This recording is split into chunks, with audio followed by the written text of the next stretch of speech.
Do you feel the vibes?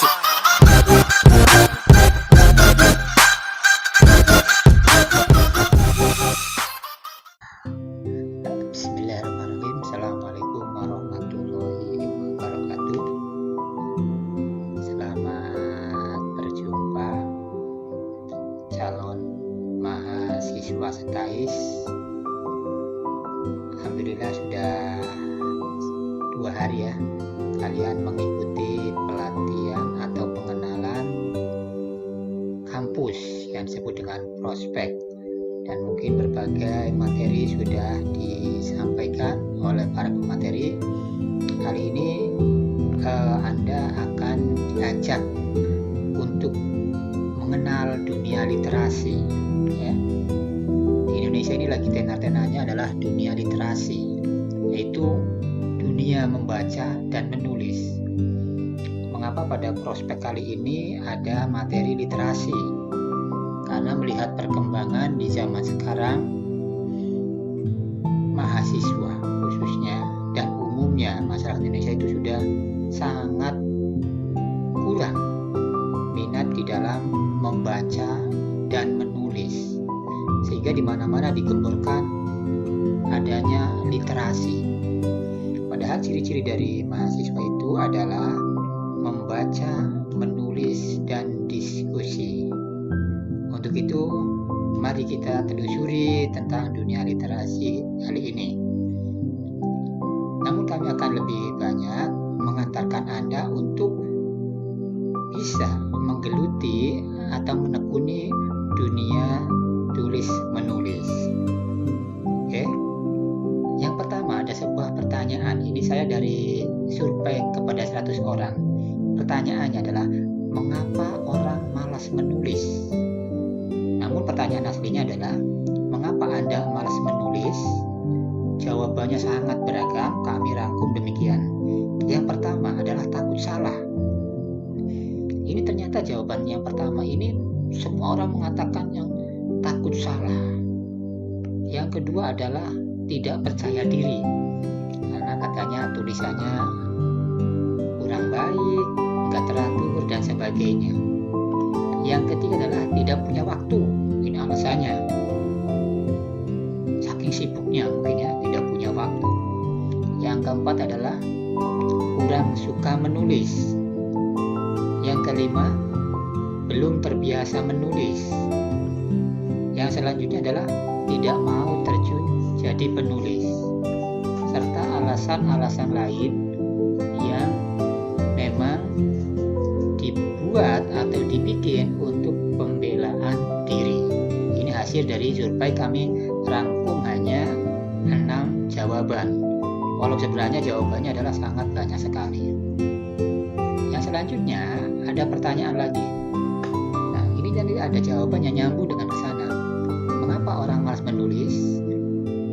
Jawabannya adalah ada 2. Yang pertama adalah karena belum mengetahui tujuan dari menulis sendiri. Yang kedua adalah belum mengetahui manfaat dari menulis itu sendiri. Oke, untuk itu kami mengajak Anda supaya Anda mulai menekuni dunia literasi dengan cara yang pertama adalah Anda harus mengetahui dari tujuan menulis. Sengaja kami ringkas semua ya sampai akhir nanti. Tujuan dari menulis itu adalah yang pertama ideologis.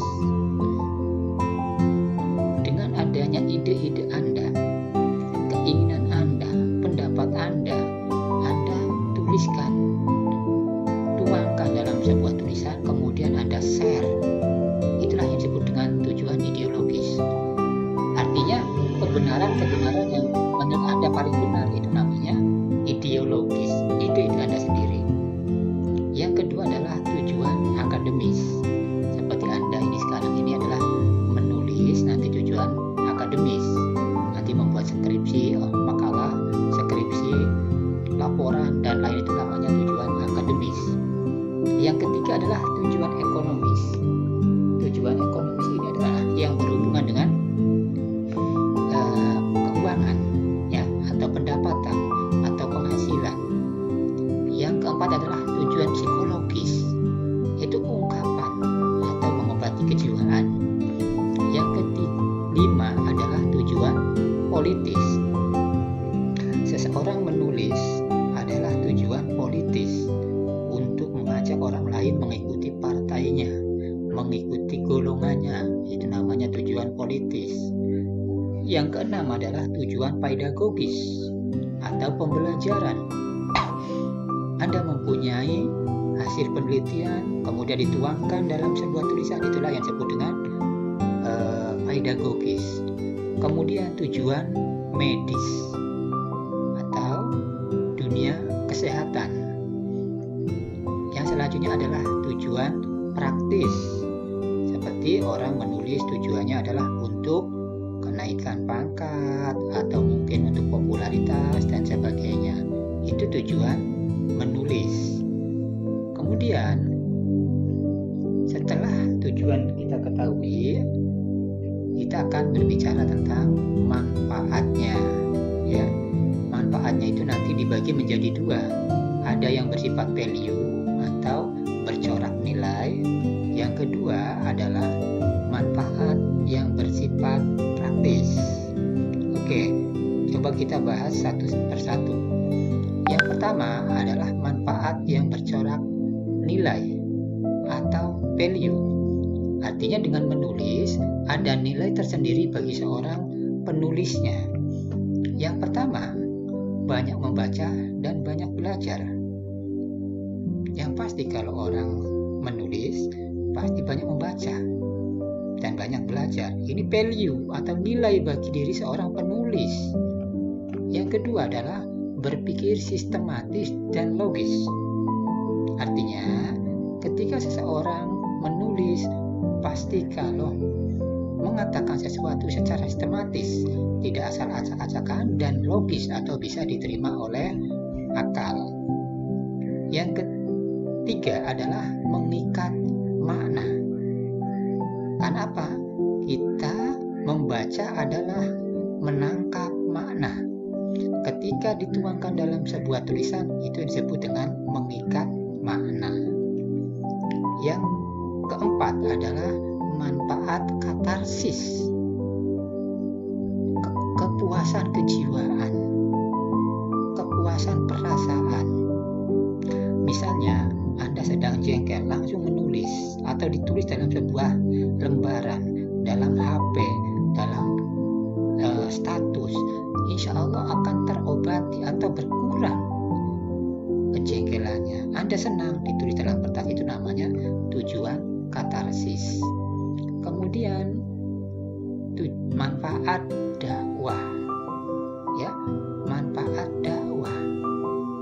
Dengan cara menulis Anda bisa berdakwah, apalagi di zaman sekarang menulis langsung dikirim ke WA-G atau WA group, di dalam Facebook langsung beribu-ribu bahkan berjuta-juta orang membaca tulisan Anda. Lebih praktis ketimbang Anda ceramah di podium ataupun mungkin di majelis taklim. Lebih praktis, ya. Yang selanjutnya adalah sarana edukasi dan berbagi. Manfaatnya adalah dengan menulis kita memberikan sarana edukasi atau belajar dan berbagi ilmu kepada yang membutuhkan. Selanjutnya adalah kepuasan mental, intelektual, dan spiritual. Ketika seseorang menulis akan ada kepuasan mentalnya, intelektualnya tersalurkan, atau spiritualnya, kejiwaannya. Itu yang bercorak nilai. Selanjutnya adalah manfaat dari menulis yang bersifat praktis. Yang pertama adalah dikenal luas oleh publik.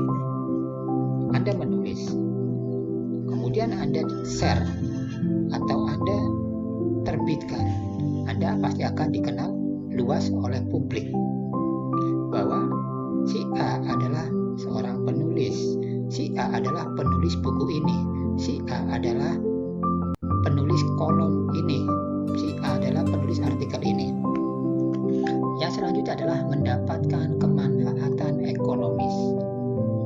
Anda dengan cara menulis akan ada kemanfaatan ekonomis, dibayar.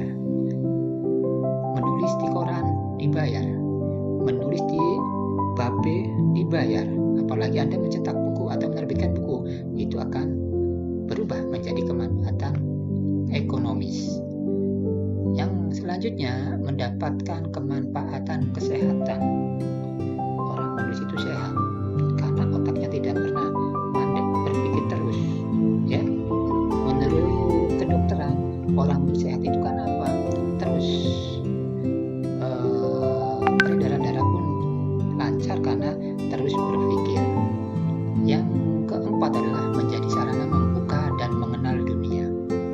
Karena dengan menulis, Anda mungkin dipanggil ke negara seberang, negara sebelah untuk mengisi bedah buku dan sebagainya. Inilah manfaat yang bersifat praktis. Kemudian, bagaimana sih jadi penulis? Ini ada pembahasan tentang modal jadi penulis. Yang pertama adalah kita harus punya tekad. Tekad inilah yang menentukan bahwa kita tekad akan menjadi mahasiswa. Itu modal pertama. Begitu juga menjadi seorang penulis. Tekad jadi penulis terlebih dahulu. Yang kedua adalah membaca. Jangan sampai jadi seorang penulis tapi tidak pernah membaca. Karena dengan cara membaca, yang pertama Anda menambah wawasan. Yang kedua, Anda bisa mengetahui cara menulis seperti ini, tulisannya yang bagus seperti ini. Yang selanjutnya adalah banyak bergaul. Bukan berarti seorang penulis itu harus di rumah terus, tapi dengan cara bergaul, Anda ketika menulis nanti luas sesuai dengan kenyataan yang ada.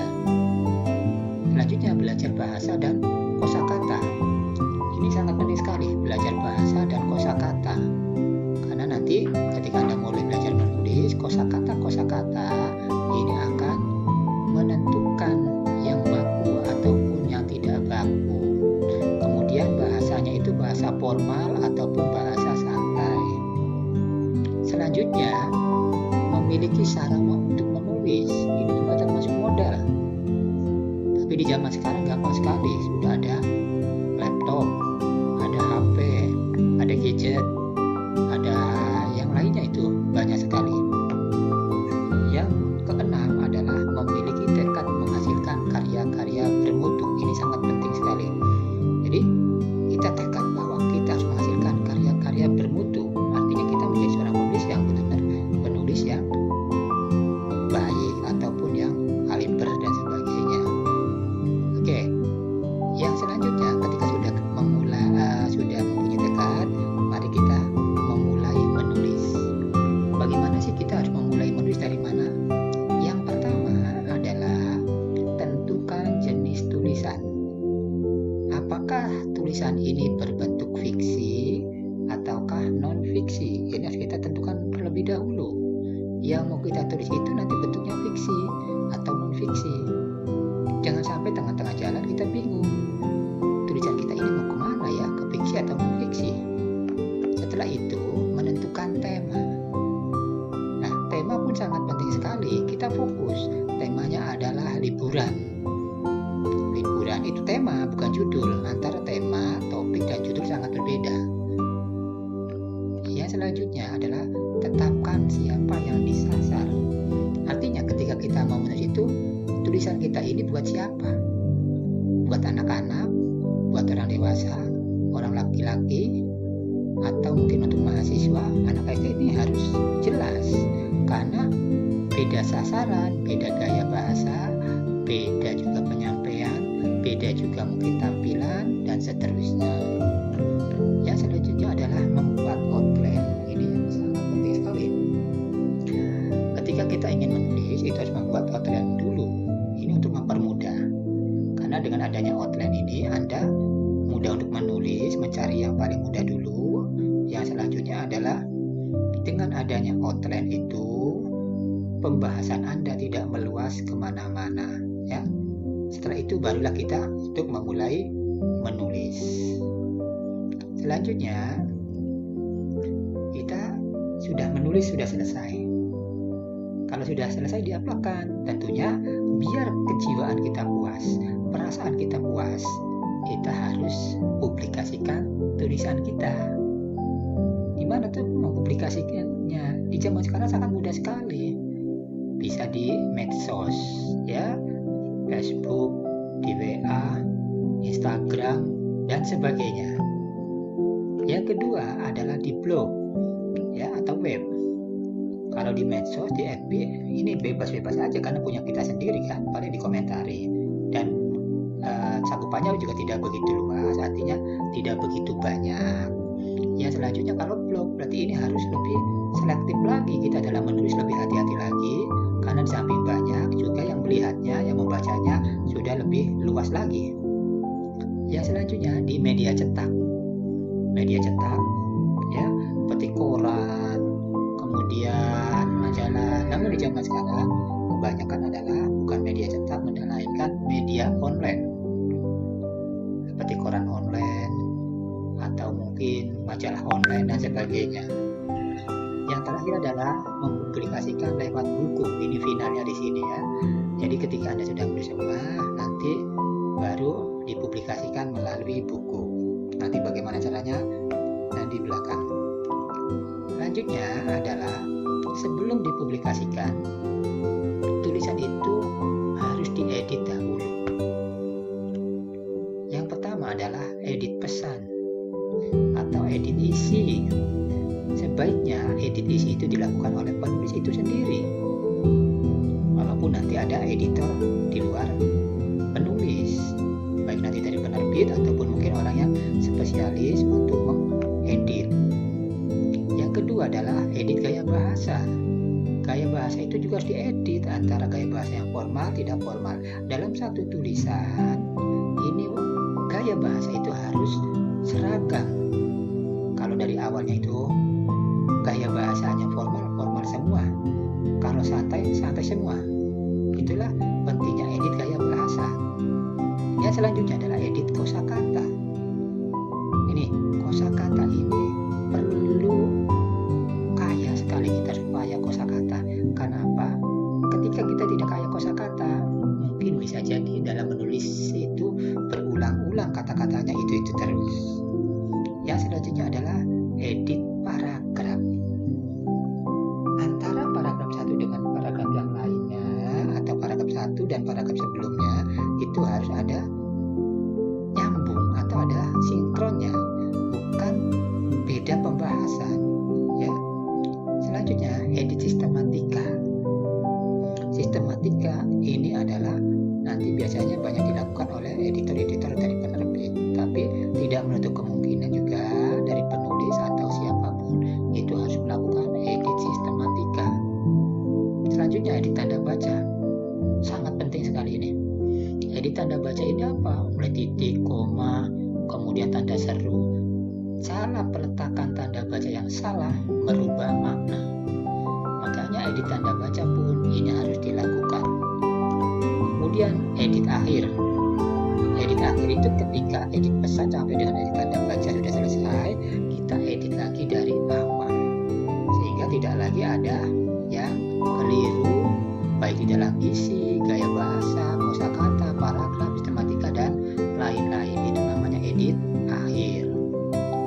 Oke, kemudian bagaimana sih supaya menulis itu kita sangat mudah sekali? Banyak sekali orang menulis itu tidak banyak. Artinya satu paragraf bolak-balik lagi satu paragraf, satu hari dapatnya cuma 2 paragraf. Maka ini ada rumus namanya menulis semudah bernafas. Caranya bagaimana?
Tidak ketika nanti pindah tempat maka akan beradaptasi tentang tempat tersebut. Yang selanjutnya adalah memiliki sarana untuk menulis. Seperti tadi disampaikan di depan, tetap seorang penulis harus memiliki sarana untuk menulis, yaitu laptop. Selanjutnya, memiliki tujuan khusus. Ya, tujuan khususnya apa? Tadi di depan sudah disampaikan banyak sekali. Memaksa diri untuk menulis. Artinya banyak sekali alasan orang kalau mau nulis, belum ada mood, belum ada waktu, jadi dipaksa. Itulah konsistensi. Yang selanjutnya adalah kita bagaimana cara menulis buku. Yang pertama, pengumpulan bahan. Yang kedua adalah membuat outline. Tadi sudah sampaikan. Yang ketiga adalah memulai menulis. Ingat, ini 3 harus ada semua. Tidak boleh langsung menulis outline tanpa ada bahan. Selanjutnya adalah kalau buku sudah deal, baru kita menerbitkan buku.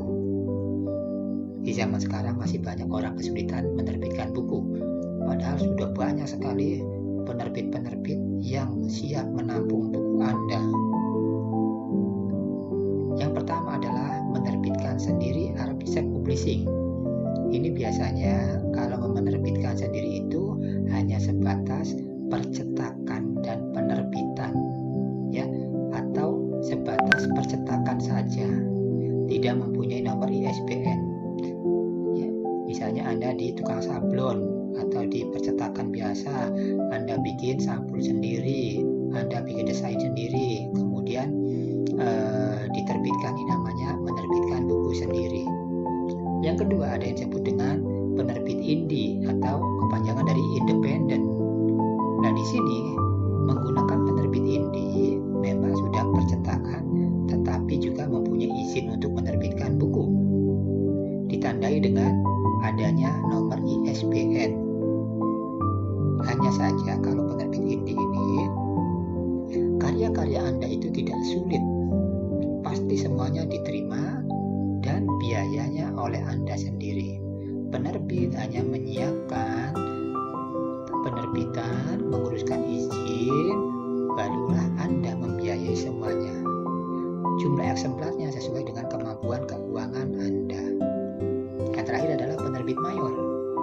Nah, penerbit mayor inilah yang mungkin sangat ketat sekali.